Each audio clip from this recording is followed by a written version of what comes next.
नमस्कार मित्रों, स्वागत है आप सभी का एक बार फिर से मेरे चैनल द बुद्धा ब्रेन में। दोस्तों, जैसा कि आप सभी जानते हैं, जो शीर्षक लेकर मैं आपके सामने प्रस्तुत हुआ हूँ, उस शीर्षक को मैंने लिया है भगवान बुद्ध और उनका धम्म ग्रंथ से। आज का जो शीर्षक है वह है भगवान बुद्ध का महापरिनिर्वाण।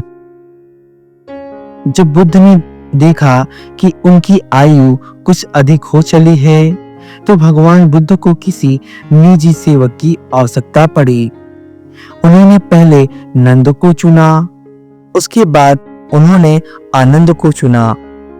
आनंद तथागत के अंतिम समय तक तथागत की सेवा में ही रहे। आनंद केवल सेवक नहीं थे, बल्कि आनंद उनके दिन रात के प्रियतम साथी भी थे। जब भगवान बुद्ध कुशीनारा पहुंचे और 2 सालों के वृक्षों के मध्य विश्राम करने लगे, तो भगवान बुद्ध को लगा कि उनका अंत समय समीप है, और उन्हें यह भी लगा कि उन्हें कम से कम इस बात को आनंद को बता देना चाहिए। इसीलिए उन्होंने आनंद को संबोधित किया और बोले, हे आनंद, इन्हीं साल वृक्षों के मध्य इसी कुशीनारा के उपवन में रात्रि के तीसरे पहर में तथागत परिनिर्वाण को प्राप्त हो जाएंगे। जब तथागत ने ऐसा कहा, तथागत के ऐसा कहने पर आनंद स्थविर ने कहा, भगवान, आप बहुत जनों के हित के लिए, बहुत जनों के सुख के लिए, लोगों पर अनुकंपा करने के लिए तथा देवताओं और मनुष्यों के कल्याण के लिए कल्प भर जीवित रहने की कृपा करें। जब आनंद ने यह सुना कि भगवान बुद्ध आज की रात तीसरी पहर में परिनिर्वाण को प्राप्त हो जाएंगे, तो आनंद को बड़ा शोक हुआ। वो बड़ा दुखी हुआ कि यदि भगवान बुद्ध परिनिर्वाण को प्राप्त हो जाएंगे, तो इस संसार का क्या होगा? इस संसार को धम्म का मार्ग कौन दिखाएगा? इसीलिए आनंद भगवान बुद्ध से प्रार्थना करता है कि मनुष्य के कल्याण के लिए, देवताओं के कल्याण के लिए तथा बहुत जनों के सुख के लिए कृपया आप कुछ दिन और जीवित रहने की कृपा करें। आनंद ने 3 बार भगवान बुद्ध से आग्रह पूर्वक यही प्रार्थना की। तब तथागत ने आनंद को उत्तर दिया। तथागत ने कहा, आनंद, अब रहने दो, अब ऐसी प्रार्थना मत करो। ऐसी प्रार्थना करने का समय बीत चुका है। आनंद, मैं बूढ़ा हो गया हूँ, वह प्राप्त हो गया हूँ। अब अंत समय समीप है। मेरे दिन पूरे हो आए हैं। मैं 80 वर्ष का हो गया हूँ। जिस प्रकार कोई पुराना छकड़ा एक न एक दिन क्षीण विशीर्ण हो जाता है, वही गति तथागत के शरीर की भी हुई है। आनंद, शोक न करो, दुखी न हो। सभी संस्कार अनित्य हैं, इस बात का ध्यान रखो। संसार में कुछ भी स्थिर नहीं है, सब कुछ अस्थिर है। जो कुछ उत्पन्न हुआ है वह विनाश को प्राप्त होगा ही, चाहे वे तथागत ही क्यों न हो।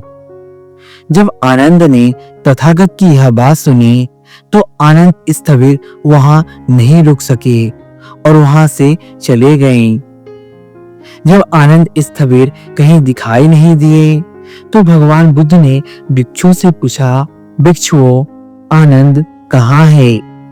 भिक्षुक बोले, आनंद स्थविर यहाँ से चले गए हैं और दूर जाकर खड़े होकर रो रहे हैं।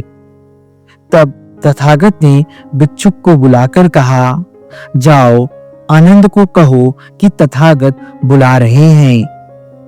भिक्षुक ने तथागत की बात स्वीकार की वे आनंद के पास गया और आनंद को बुलाकर तथागत के पास लेकर आया। आनंद वापस आए तो आकर तथागत के समीप बैठ गए। वे अत्यंत दुखी थे। उनके नयनों से आंसू की धारा बह रही थी। वे भगवान बुद्ध के परम शिष्य थे और भगवान बुद्ध के बहुत करीब थे। आनंद जानते थे कि भगवान बुद्ध परिनिर्वाण को प्राप्त हो जाएंगे।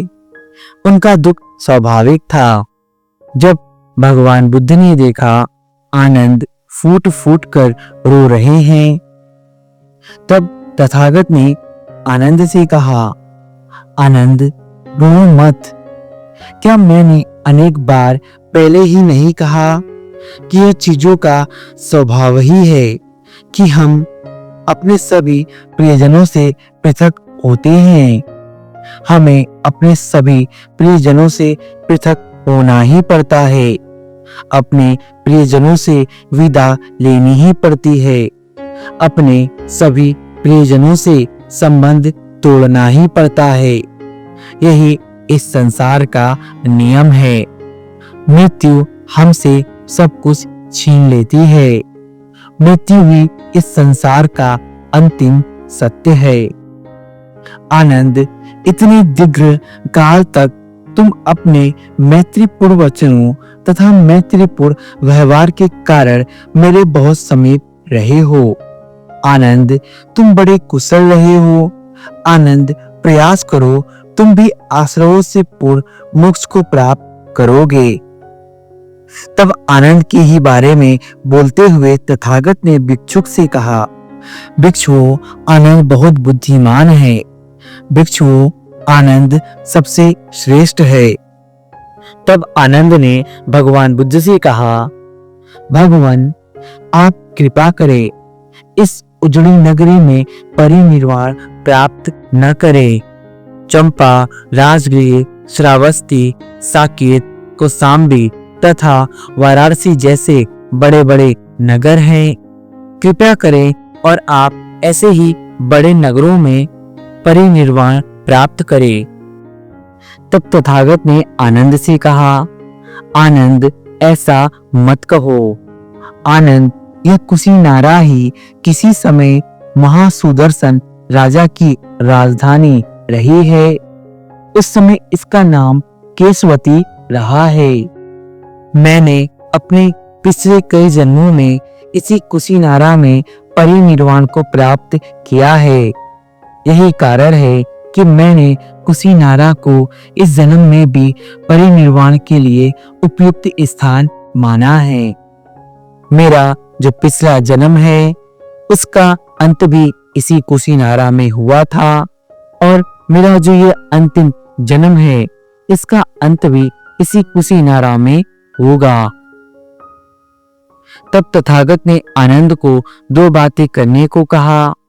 उन्होंने आनंद को कहा कि चुंड अथवा अन्य किसी को यह ख्याल न हो कि उसका भोजन खाने के परिणाम स्वरूप तथागत का परिनिर्वाण हो गया है। उन्होंने सोचा कि इससे चुंड मुसीबत में पड़ सकता है।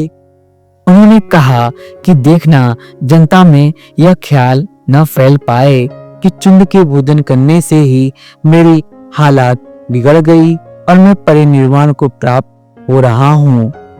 दूसरी बात, उन्होंने आनंद से कहा कि कुशीनारा के मल्लों को सूचित कर दो कि तथागत उनके उपवन में ठहरे हैं और रात्रि के तीसरे पहर में परिनिर्वाण को प्राप्त करेंगे। ऐसा न हो कि बाद में मल्ल तुम्हें ही दोष दें कि हमारे अपने गांव में ही तथागत का परिनिर्वाण हुआ और हमें इस बात का पता भी नहीं था और हम अंत समय में तथागत के दर्शन भी नहीं कर पाए। उसके बाद अनिरुद्ध स्थविर तथा आनंद स्थविर ने धार्मिक चर्चा में ही शेष रात व्यक्त की। जैसा पहले ही ज्ञात था, रात्रि के तीसरे पहर में ही तथागत परिनिर्वाण को प्राप्त हो गए। जब तथागत का परिनिर्वाण हो गया तो कुछ भिक्षुक और आनंद बाहें पसार कर रोने लगे। कुछ दुखा विभूत होकर जमीन पर गिर पड़े तथा कुछ फूट फूट कर विलाप करने लगे। तथागत अत्यंत शीघ्र ही परिनिर्वाण को प्राप्त हो गए हैं।